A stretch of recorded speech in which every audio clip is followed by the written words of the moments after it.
जय मसीह की आप सभी को। आज के एपिसोड में आपका स्वागत है। आशा करते हैं आप सभी पास्टर आशिमा जेम्स बत्रा जी से बहुत कुछ सीख रहे होंगे। अगर आपकी कोई प्रेयर रिक्वेस्ट है तो आप हमें 9810585003 पर SMS या व्हाट्सएप भी कर सकते हैं। और भी बहुत सारी बातें जानने के लिए, प्रभु यीशु को पास से पहचानने के लिए आप हमारे YouTube channel radiance of Christ church पर जाकर भी बहुत कुछ सीख सकते हैं, जिसका QR कोड स्क्रीन पर दिया गया है। आइए सुनते हैं आशिमा जी को। Praise the Lord. आप लोग सब कैसे हैं? मुझे इस बात की बहुत खुशी है कि आपने हमारे प्रोग्राम को पसंद किया और हमारी बातें आपके दिल में उतर रही हैं और आप परमेश्वर में मजबूत बनते जा रहे हैं और साथ में जो आपकी प्रॉब्लम्स हैं वो धीरे धीरे करके सॉल्व होती जा रही हैं। आज फिर से हम आपके पास एक ऐसा एपिसोड लाए हैं और एक ऐसा मैसेज लाए हैं जिससे कि आपको बहुत सारा क्लैरिटी मिलेगा and it will really help you. तो आज मैं आपसे रिक्वेस्ट करूंगी, प्लीज मेरी बातों को बहुत ध्यान से सुनना। आपको अगर समझ में आ गया तो आप फ्री होने वाले हैं। ग्रेट। सो आइए हम लोग प्रार्थना करते हैं। सर्वशक्तिमान परमेश्वर, हम आपका वेलकम करते हैं। परमेश्वर, अपने बच्चों को तसल्ली दीजिए, अपने बच्चों को रियलाइज कराइए कि आप हम सबके पिता हैं और हम अनाथ नहीं हैं और हमें अकेलेपन की ये जो फीलिंग होती है ये भ्रम है, ये सत्य नहीं है। Thank you so much God, आपके बेटे के लिए, यीशु मसीह जी के लिए और पवित्र आत्मा जी के लिए। पवित्र आत्मा जी, आपका स्वागत करते हैं। हम सबको एक मन करिए ताकि हम आपकी बातें समझ पाएं और जो भी आज आप बात करना चाहते हैं अपने बच्चों से करिए और उनको आजाद करिए।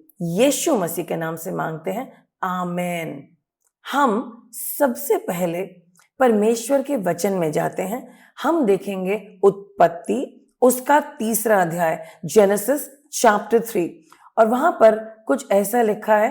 पहली ही वर्स में, यहोवा द्वारा बनाए गए सभी जानवर में सबसे अधिक चतुर सांप था। वो स्त्री को धोखा देना चाहता था। सांप ने कहा, हे स्त्री, क्या परमेश्वर ने सचमुच तुमसे कहा है कि तुम बाग से किसी पेड़ का फल ना खाना? स्त्री ने कहा, नहीं, परमेश्वर ने यह नहीं कहा। हम बाग के पेड़ों के सब फल खा सकते हैं, लेकिन एक पेड़ है जिसके फल हम लोग नहीं खा सकते। परमेश्वर ने हम लोगों से कहा है, बाग के बीच के पेड़ के फल तुम नहीं खा सकते, तुम उसको छूना भी नहीं तो मर जाओगे। लेकिन सांप ने स्त्री से कहा, तुम मरोगी नहीं।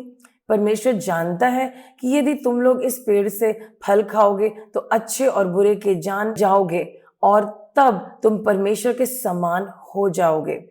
अब यहां पर अगर आप देखेंगे, परमेश्वर ने आदम को और उसकी पत्नी को मना किया था कि एक पेड़ से फल नहीं खाने और बाकी सारे पेड़ तुम्हारे किस से भी खाओ। और इस बात की श्योरिटी और क्लैरिटी, स्पष्टता आदम और हव्वा के पास थी। लेकिन एक बाहर से सर्प या जानवर आया या दुष्ट आया और उसने उनसे एक प्रश्न किया, वो प्रश्न जो उन्हें असमंजस में डाल दे। सर्प ने स्त्री के मन में एक संदेह उत्पन्न किया। यहां पर दिख तो नहीं रहा, लेकिन उसके कामों से पता चल रहा है, और उसको तरह तरह के तर्क वितर्क दिए और उससे बातचीत की कि क्या परमेश्वर ने सचमुच में ये कहा है। और वहां पर अंत में हम देखते हैं, इस सारे प्रश्नों के बाद जबकि स्त्री को पक्का पता था कि उसको वो फल नहीं खाना, उसने वो फल खुद भी खाया और अपने पति को भी खिलाया। अगर ये सर्प ना आता और अगर वो ये डाउट या संदेह क्रिएट ना करता, संदेह ना उसके मन में डालता, तो शायद ये प्रॉब्लम सॉल्व हो जाती। और एक और भी तरीका था इस प्रॉब्लम को सॉल्व करने का। तो यहां पर हम आगे भी जब हमने देखा तो उसने कहा, परमेश्वर जानता है कि यदि तुम लोग इस फल को खाओगे तो अच्छे और बुरे के बारे में जान जाओगे, तब तुम परमेश्वर के समान हो जाओगे। वो ऑलरेडी, वो पहले से परमेश्वर के समान थे, वो प्रभु के स्वरूप में बने थे, करेक्ट। लेकिन यहां पर एक सत्य बात को किसी अधूरी बात के साथ जोड़ करके उसने उनके मन में एक डाउट क्रिएट किया। एक छोटा सा उदाहरण देती हूँ। यदि कोई एग्जाम के लिए जा रहा है और उसने बहुत अच्छी तैयारी की है, लेकिन उसका फ्रेंड जलता है कि ये बहुत ज्यादा पढ़ाई करता है, तो वो उससे कहेगा, और भाई आपने कैसी पढ़ाई कर ली? मैंने बहुत अच्छी की और मैं बिल्कुल तैयार हूँ। क्या तुम्हें सचमुच में पक्का मालूम है? हाँ, मुझे पक्का मालूम है, मैंने कर लिए। लेकिन सर ने कहा था ना कि शायद कोई मुश्किल प्रश्न आएंगे जो वो शायद नहीं बताएंगे। अब जिस इंसान की अच्छी तैयारी है उसका मन हल्का सा घबराया, लेकिन उसने कहा नहीं नहीं कर लेंगे। लेकिन अभी जब वो घर में ही है, घर से लेकर के जब तक वो अपने कॉलेज पहुंचेगा या स्कूल पहुंचेगा, उसके मन में आएगा, क्या सचमुच में मेरी पढ़ाई हुई है? क्या सचमुच में सर ने ऐसे कहा था? कुछ नए प्रश्न आएंगे और अगर मुझे नहीं पता हुआ तो फिर कैसे होगा? और अलग अलग सोच उसको परेशान करने लगेगी। और तब क्या होगा, जब तक वो एग्जाम के हॉल में पहुंचेगा उसको बहुत सारा डर लगना शुरू हो जाएगा। उसका जो कॉन्फिडेंस है वो शेक हो गया, और उसने जब एग्जाम के टाइम गया, बहुत सारी चीजें जो उसे आती थी वो उसके दिमाग से स्लिप होने लगी। उसे अब याद नहीं आ रही है कि उसने क्या तैयारी की थी। और जब वो एग्जाम देने बैठेगा, हो सकता है कि वो बहुत सारी चीजें भूल जाए, क्योंकि उसने अपने आप को कन्विंस कर लिया, मुझे तो कुछ आता नहीं, मुझे तो कुछ आता नहीं। तो ऐसे करके दुष्ट हमारे पास कैसे आता है? बड़े बड़े हथियारों के साथ नहीं, संदेह के साथ। हमें हमारे ही ऊपर संदेह कराता है, हमें हमारी ही बातों पे संदेह कराता है, जो परमेश्वर ने हमसे वायदा किया है उन पे संदेह कराता है, और फिर हम कमजोर पड़ जाते हैं। मैं आपको एक कहानी बताऊं, एक्चुअली कहानी नहीं, एक सत्य बात है। अभी कुछ ही दिनों पहले एक लेडी का फोन आया और उन्होंने बताया कि उनके हस्बैंड ट्रैवल कर रहे थे, वो कहीं गए थे, और पीछे से कुछ लड़कों ने उन्हें परेशान करना शुरू कर दिया। जब वो अपने घर से सब्जी लेने निकलेंगी तो लड़के उनका पीछा करने लगेंगे, जब वो अपने बच्चे के साथ कहीं जाएंगी लड़के पीछा करने लगेंगे। और अब वो शर्म के मारे ये बात किसी को बता नहीं पा रही थी। फिर इतने में उनके पड़ोसियों ने उनके साथ अलग व्यवहार किया और उनको अजीब अजीब मैसेज भेजने लगे। इतने में जो उनके लैंडलॉर्ड थे उनके घर में आके बैठ गए और बहुत लंबी लंबी बातें करने लगे। फिर इतने में कोई और आए और वो उनसे अजीब बातें करने लगे। फिर वो कहीं और गए, लोग उनसे, जेंट्स लोग उनसे अजीब बातें करने लगे जिनको वो जानती भी नहीं थी। और ये लेडी बहुत परेशान हो गई और अंत में उन्होंने कहा, मैं किससे बात करूं जो मुझे जज ना करे, क्योंकि मैं तो ऐसा कुछ भी नहीं चाह रही हूं। और तब मेरे पास फोन आया और मैंने बड़े ध्यान से सुना और मैंने ध्यान से उनको परामर्श दिया। लेकिन पिछले संडे की बात है, जब मैं चर्च में बैठी थी, परमेश्वर ने मुझे कहा, तुम उस लेडी को अभी के अभी कॉल करो और उसे बताओ, वो जो अपने ऊपर संदेह कर रही है कि मैं ऐसी हूं तभी ये सब मेरे साथ हो रहा है, ये सत्य नहीं है, वो ऐसी नहीं है, लेकिन दुष्ट उसका फायदा उठाना चाह रहा है, उसके मन में संदेह करके कि उसका चरित्र खराब है, और वो चारों तरफ से ये मैसेज उसको बार बार दे रहा है, ये बात रिपीट हो रही है, और तुम उससे कहो कि वो घोषणा करे अपने पवित्रता की और अपने खरे चरित्र की, और साथ में वो उस दुष्ट को बांधे जो इन सब अलग अलग लोगों के द्वारा उस पे अटैक करने की कोशिश कर रहा है, और वो जय पाएगी।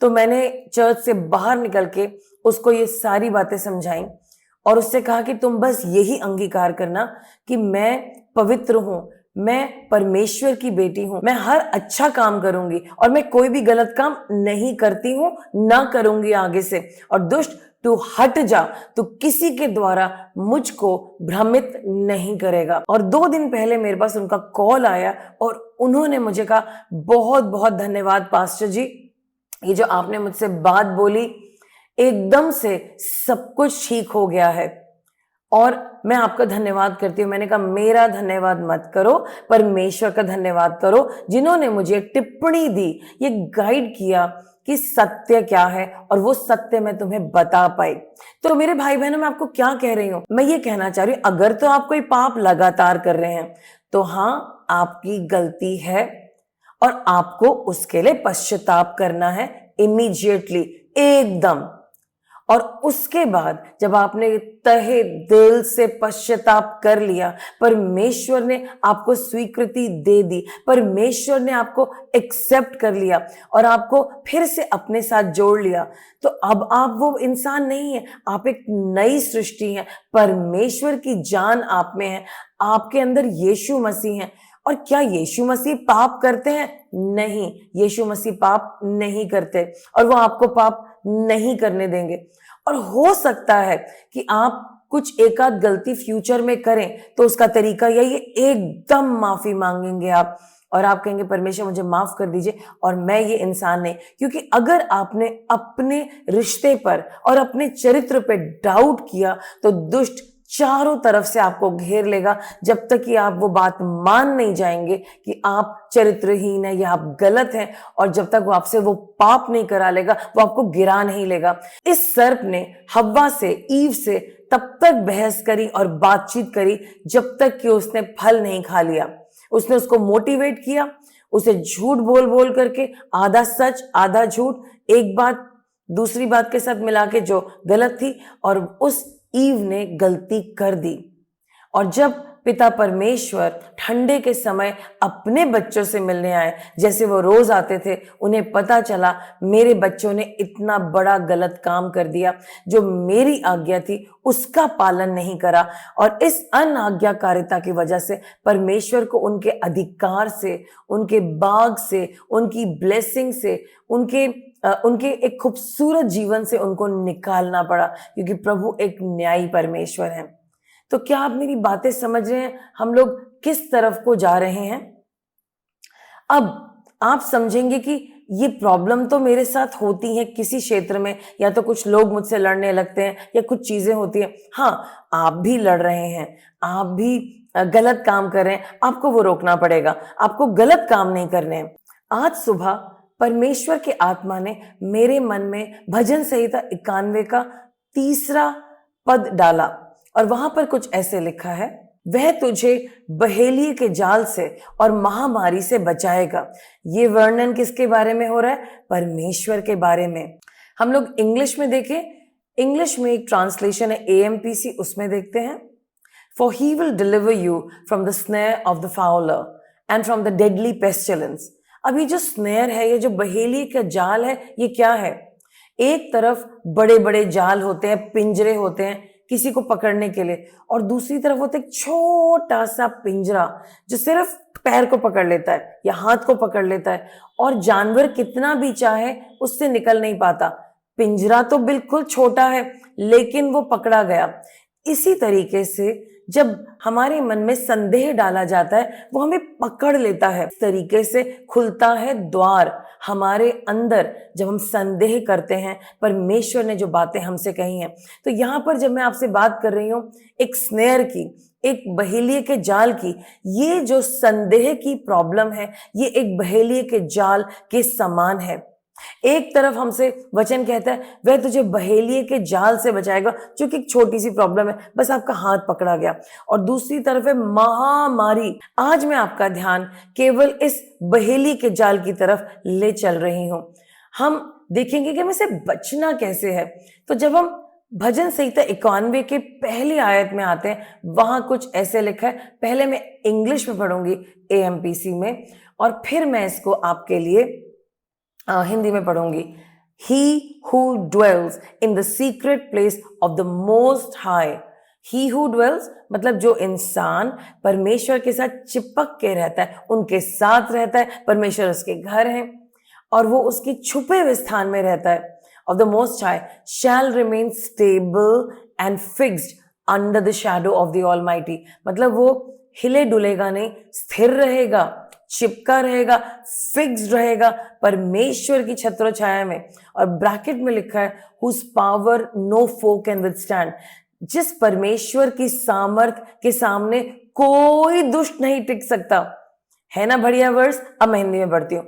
जो परम प्रधान के छाए हुए स्थान में बैठे रहें, वो सर्वशक्तिमान की छाया में ठिकाना पाएंगे। राइट? सो हम लोग ये समझ रहे हैं कि परमेश्वर के छाया में रहना है। कैसे रहना है? पहले आप वर्शिप कीजिए, आप प्रभु का नाम ऊंचा कीजिए, उनसे बातचीत कीजिए। सारे दिन हम उनसे कुछ मांगते हैं, उनकी भी तो कुछ मांगे हैं। प्रभु भी तो कह सकते हैं मेरी मांग तो पूरी करो मेरे बच्चों। उनकी मांग ये है कि मेरे बच्चे मेरी छत्र छाया में बैठे रहें और मैं उन्हें स्टेबल रखूंगा, दृढ़ रखूंगा, फिक्स रखूंगा और हिलने नहीं दूंगा। सबसे पहले हमें खुद जाना है प्रभु के पास। वो हमें बुला रहे हैं, मेरे बच्चों मेरे पास आओ, आओ मेरे गले लग जाओ। और हम उनके पास जाकर के बैठते हैं और तब वो हमसे बातचीत करते हैं और बहुत सारी सीक्रेट बताते हैं। ये एक ऐसी जगह है जो स्पेशल जगह है, जस्ट डैडी एंड बेटा, पिता और बच्चे की सीक्रेट प्लेस है जिसके बारे में किसी को नहीं पता। कोई आकर के डिस्टर्ब नहीं करेगा आपको। आप अपने घर में भी सीक्रेट स्पेस में जा सकते हैं अगर आपके घर में शोर है तो। मैंने एक टेस्टिमनी सुनी थी बहुत साल पहले। एक लेडी थी, बहुत गरीब थी, एक ही छोटा सा कमरा था, बहुत सारे बच्चे थे, लेकिन उनके पास टाइम नहीं होता था, सारा दिन हाथों से काम करना पड़ता था। लेकिन वो क्या करती थी, सुबह के टाइम अपने किचन में एक कुर्सी डाल के वो बैठ जाती थी और जो किचन का कपड़ा होता था उसको अपने मुंह पे डाल लेती थी और कहती थी यही मेरा छुपा हुआ स्थान है और बच्चों ये मेरी आज्ञा है। आधे घंटे जब तक ये कपड़ा मेरे चेहरे पे, कोई मुझे छुएगा नहीं, कोई मुझे आवाज नहीं देगा, कोई मुझसे कुछ नहीं मांगेगा, क्योंकि ये मेरा और मेरे परमेश्वर का टाइम है। और जब उन्होंने ऐसे बोला, पूरे परिवार ने उन्हें सीरियसली लिया। जब उन्होंने बार बार बोला, अब कोई भी उस जगह पे आता ही नहीं था। तो ये आपके और मेरे हाथों में, हम बहाने तो बहुत से देते हैं, लेकिन जब वो लेडी प्रार्थना करती थी गहरे ढंग से और उसके बाद घर का काम करके वो काम करने जाती थी, वो कहती थी वो आधा घंटा जो मुझे प्रभु के सामने मिलता है, मुझे इतनी तरोताजगी मिलती है। प्रभु मुझे ऐसी ऐसी बातें बताते हैं कि जब मेरे बॉस मुझे परेशान करते हैं, मुझे पहले से पता होता है कि मुझे क्या करना है, क्या कहना है और किस चीज का खास ध्यान रखना है जो उस दिन होने वाली होती है, क्योंकि मेरे परमेश्वर मुझे पहले से सब कुछ बता देते हैं। तो ये है उस स्थान की बात। अब हम दूसरी वर्स पे आते हैं। वहां पे क्या लिखा है? वहां पे लिखा है इंग्लिश में, I will say of the Lord, he is my refuge and my fortress, my God, in him I lean and rely and in him I confidently trust। मैंने बात करी थी ना, संदेह नहीं करना है, हियाव रखना है। यहाँ पे क्या कहा जा रहा है? I will say of the Lord, मैं परमेश्वर की तारीफ करूंगा, उसके चर्चे करूंगा कि परमेश्वर ही तो मेरा शरण स्थान है, वो ही तो मेरा गढ़ है, वो मेरा परमेश्वर है और मैं उस पर भरोसा रखूंगा। तो जब हमारे को संदेह दिया जाता है तब हमें क्या करना है? हमें प्रभु की बातें करनी है। मेरे साथ ऐसा हुआ, मैं ट्रैवल कर रही थी और अचानक से मुझे खबर मिली और वो बहुत अजीब खबर थी। और जनरली मुझे डर नहीं लगता, लेकिन उस दिन मैं बिल्कुल कांप उठी और मैं रोने लगी। मैंने कहा प्रभु ये क्या हो गया, क्या हो गया? और मैं इतना ज्यादा शॉक में आ गई और सडनली मुझे याद आया, क्या प्रभु ने कभी भी मुझे छोड़ा है या त्यागा है या मुझे परेशान होने दिया है या कभी मुझे रोने भी दिया है? मैं क्यों रो रही हूं? तो मैंने खड़े होकर के कहना शुरू किया, प्रभु इस साल आपने मेरे साथ ये अच्छाई की थी, उस साल आपने मेरे साथ ये भला किया था, उस दिन आपने ये भला किया था। वो भला परमेश्वर जो भलाई करता है, जो मेरे पीछे है, मैं उन पे भरोसा करूंगी, मैं आप पे भरोसा करूंगी। प्रभु इस वक्त मैं आप पे भरोसा करती हूँ। और जब मैंने बार बार बोला और फिर मैंने कहा प्रभु धन्यवाद, धन्यवाद उन तमाम हजारों भलाइयों के लिए, क्योंकि आप एक अच्छे परमेश्वर हैं और आप मेरे पिता हैं, तो मैं आपको अभी से धन्यवाद करती हूँ। और जब मैंने इस तरीके से प्रार्थना करी, सारा संदेह, सारा डर निकल गया और एक नया हयाव आ गया। जिस बात के लिए मैं परेशान हो रही थी, डर रही थी, वो आज तक नहीं हुई। बहुत सारे महीने हो चुके हैं, वो आज तक प्रॉब्लम नहीं हुई, वो होनी ही नहीं थी। क्योंकि जहां पे डर मिला हुआ है, इसका मतलब है ये शैतान की भाषा है। खुदा की भाषा शालोम, शांति है। जहां पे डर की भाषा है, वो दुष्ट की भाषा है। वो आपको डराना चाहता है, आपके मन में संदेह डालना चाहता है, ताकि आपका हयाव टूट जाए और आप अपने सिचुएशन के बारे में, आप अपनी जिंदगी के बारे में उल्टा सीधा बोलना शुरू कर दें। क्योंकि शैतान तब तक आपकी लाइफ में काम नहीं कर सकता जब तक आपकी हेल्प ना मिले उसे, और आपकी हेल्प पे संदेह करना और डर जाना और अपने ऊपर डाउट करना, अपना कॉन्फिडेंस लूज करना, अपने हाव खो देना और सारी उल्टी सीधी बातें कहना, हम तो फेल हो जाएंगे, हम तो ये कर नहीं पाएंगे, हमारे साथ तो यही हो रहा है, इतने सारे लोग हमारे चारों तरफ घूम रहे हैं, ये हमें परेशान करें, हम तो कुछ कर ही नहीं सकते, हम तो बेकार हैं। जब हमने दुष्ट को ये हेल्प दे दी तो वो तो फिर अब उसके पास तो लीगल राइट आ गया ना, कानूनी उसके पास हक आ गया हमें परेशान करने का और इन बातों को पूरा करने का जो हम अपने मुंह से निकाल रहे हैं। पीपल ऑफ गॉड, आपको समझना पड़ेगा कि ये दुष्ट के काम है और इनका खंडन आपको करना ही होगा।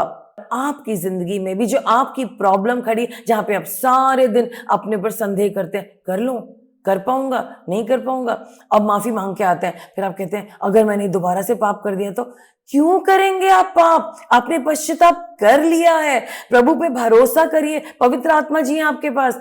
जब भजन संहिता लिखे जा रहे थे तब पवित्र आत्मा जी नहीं थे, लेकिन हम जिन समयों पे हैं परमेश्वर हमारे साथ है, यीशु मसीह हमारे अंदर है, यीशु मसीह के अंदर परमेश्वर पिता है और पवित्र आत्मा जी का दान हमारे पास है। और हम उनसे कहेंगे, हे पवित्र आत्मा जी, मैंने आज कमिट कर दिया है, मेरी मदद करिए कि मैं कमिटमेंट पे, मैंने जो बात बोली है प्रभु के भवन में, मैं उस पर खड़ा रहूं। और पवित्र आत्मा कहेंगे ऐसा ही होगा, तू खड़ा रहेगा, तू गिरेगा नहीं, तू ये गलती नहीं करेगा। आमीन। भरोसा तो करो, प्रभु आप पे भरोसा कर रहे हैं कि मेरे बच्चे ने आज पश्चाताप किया है, आज के बाद ये पाप नहीं करेगा। तो क्या आप अपने पर भरोसा नहीं कर सकते? आप अपने पुराने एक्सपीरियंस पे भरोसा कर रहे हैं कि पहले मैंने ऐसा किया था, फिर मैंने ऐसा किया था, लेकिन प्रभु का वचन बताता है जब हमने यीशु मसीह को अंगीकार किया, उन्हें अपने दिल में बुलाया, उनकी बातों को माना, उनका चर्चा किया, उन पे भरोसा किया, तब हम कैसे हो गए? हम नई सृष्टि बन गए। तो नई सृष्टि के पास तो बैकलॉग है नहीं, हिस्ट्री तो है ही नहीं, तो आप अपनी हिस्ट्री पे क्यों जा रहे हैं? आप कहेंगे परमेश्वर सन इतने सालों में ना मैंने ऐसे किया था। प्रभु के कब किया था? मेरे पास तो कोई रिकॉर्ड ही नहीं है बच्चे, तुमने जो किया था, तुमने मुझसे माफी मांगी, उसके बाद तो मैंने सब कुछ डिलीट कर दिया, सारा चीजें फाड़ के फेंक दी, अब तुम मुझे पुरानी बातें मत याद दिलाओ, तुम मेरी नई सृष्टि हो और तुम सब भला भला करोगे, दुष्ट की बात को मत सुनो। और एक और बड़ी इंटरेस्टिंग बात बताऊं, मत्ती रचित सुसमाचार उसका 4था अध्याय, और वहां पर हम सुनते हैं कि यीशु मसीह परमेश्वर के पुत्र बहुत भूखे थे, उन्होंने 40 दिन का उपवास रखा था और वो बहुत थक गए थे, उन्हें बहुत जोरों की भूख लग रही थी। 40 दिन के बाद तो भूख लगेगी ना। और उस वक्त जब उन्हें भूख लग रही थी, जब वो भूख के मामले में कमजोर थे, तब जो दुष्ट है उनके पास वो ही चीज लेके आया जिसकी उनके पास कमी थी, और वो भूखे थे, उन्हें वो चीज चाहिए थी। और तब उसने कहा, और यहाँ 3री वर्स में लिखा है, तो उसे परखने वाला उसके पास आया और बोला, यदि तू परमेश्वर का पुत्र है तो इन पत्थरों से कह कि ये रोटियां बन जाएं। वही हथकंडे जो दुष्ट ने हव्वा पे करे, अब वो उन्हीं हथकंडों को परमेश्वर के बेटे पे करे, उस पर डाउट क्रिएट करे, क्या तुम सचमुच में परमेश्वर के बेटे हो? लेकिन यीशु मसीह ने उसके इस कहने पर विजय कैसे प्राप्त करी? यीशु मसीह ने उसको पलट के जवाब दिया। यीशु ने उत्तर दिया, शास्त्र में लिखा है, मनुष्य केवल रोटी से नहीं जीता बल्कि वो प्रत्येक उस शब्द से जीता है जो परमेश्वर के मुख से निकलता है।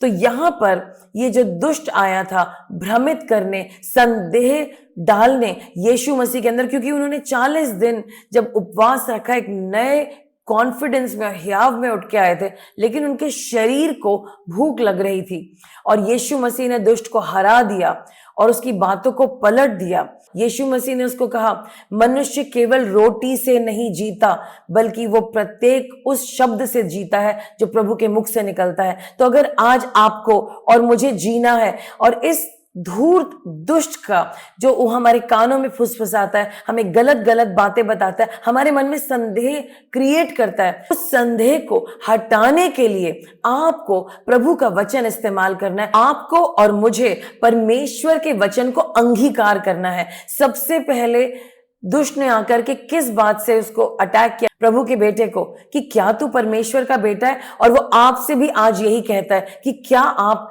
प्रभु के बेटे बेटियां हो?